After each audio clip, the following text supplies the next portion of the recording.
To the showdown over Guantanamo, a new battle erupting on Capitol Hill over shutting it down and moving those detainees here. There's a push for it. And someone says yesterday's verdict for the Boston bomber may help make the case for it.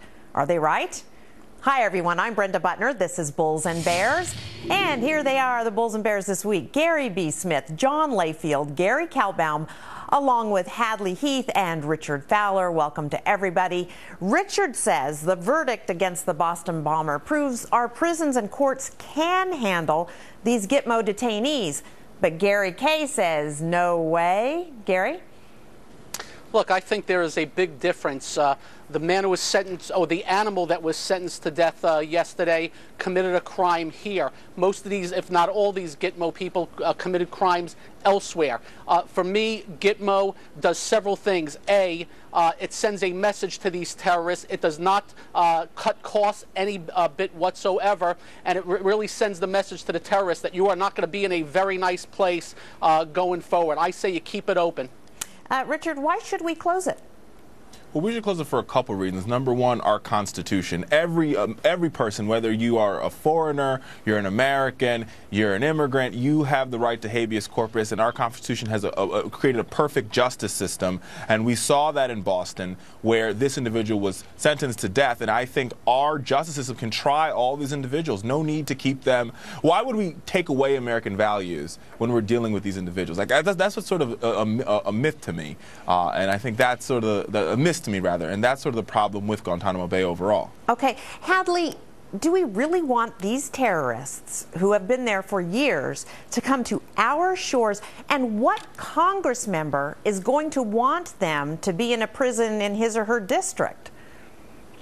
Well, exactly. I'm very sympathetic to the criticisms of what happens at Guantanamo Bay. I think it's something worth looking into, absolutely. But bringing these detainees to U.S. soil raises a host of other questions and problems, legal problems, logistical problems, and it's something that Americans simply don't want. The majority of Americans don't want to see Gitmo closed. John, you say it comes down to dollars and cents?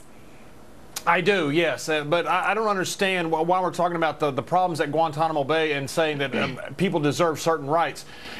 Our drone policy doesn't give anyone rights. We don't have a right to process. We've killed American citizens overseas without a trial. But yet somehow, if we get these people on the battlefield, it's okay just to kill them indiscriminately. But if you bring them and put them in Guantanamo Bay, somehow that's bad. I don't understand that. I see mixed messages all over the place. Well, this to me is about cost. It's a matter of, we're not talking about giving these guys access to lawyers. We're not talking about trying these guys necessarily in the United States any more than we tried colleague Sheikh Mohammed. We could try them down in Guantanamo Bay. We move them to the United States to a supermax prison like the one in Florence, Colorado, and we put them there. It's so much cheaper. The same thing gets done, but the cost is a fraction of what it is in Guantanamo Bay.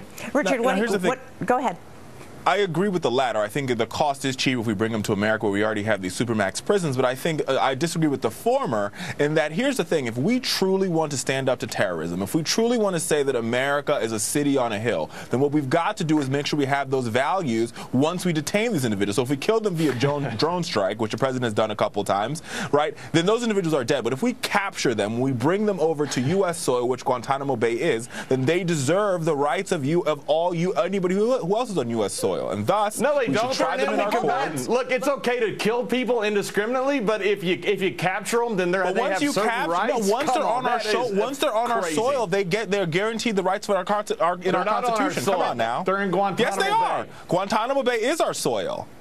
Okay, Brenda, I want to get back to the cost part. Costs do not go down if you shut Guantanamo. Most of the costs are personnel, and we went from almost more than 700 prisoners down to a little over 100. We have the same amount of personnel, and they'll just be shifted elsewhere. The other part of the equation that we keep hearing, well, Guantanamo causes people to become terrorists.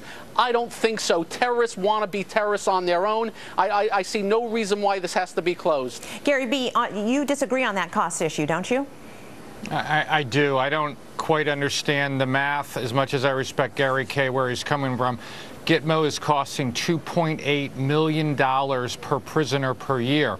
Average maximum security prison costs about $85,000 per prisoner per year. I mean, even if you just add in all the extra security with Gitmo, you're not going to make up another, whatever, over $2 million per prisoner.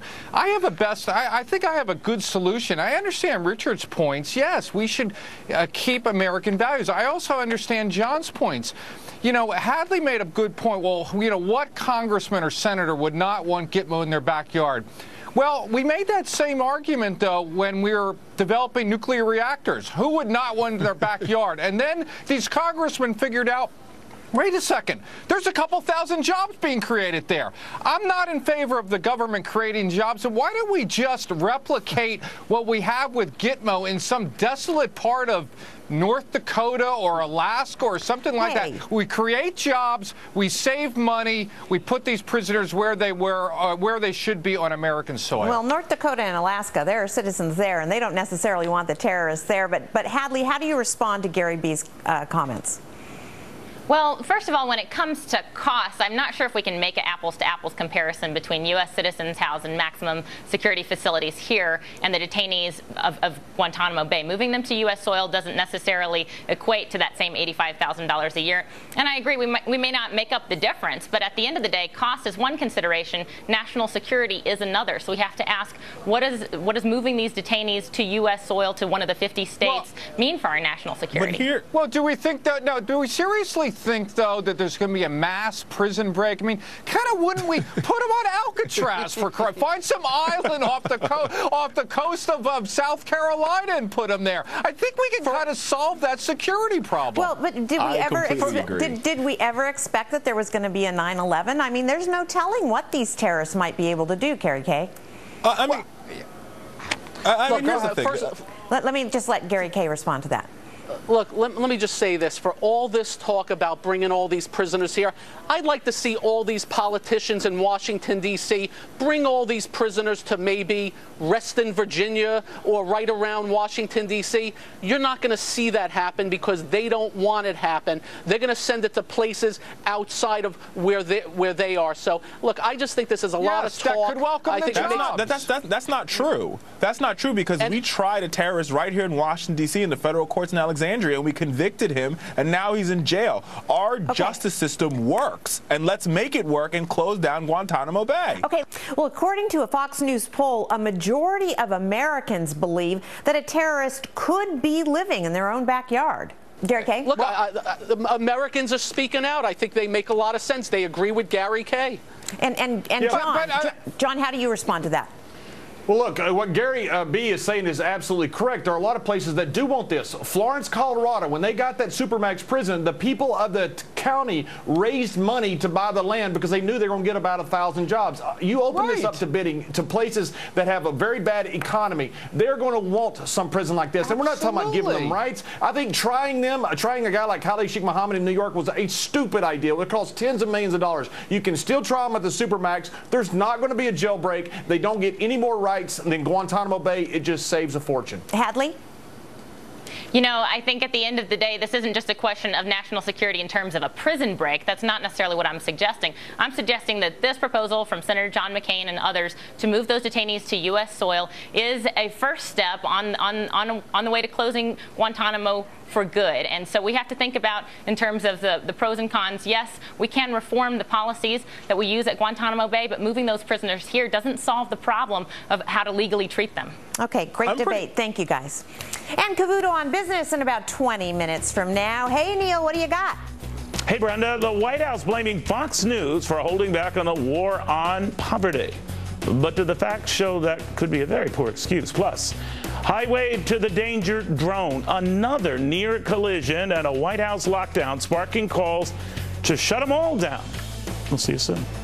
Thanks, Neil. Can't wait. But up here first, with speed playing a major role in this deadly derailment, do we need to put the brakes on all high-speed rail projects across America?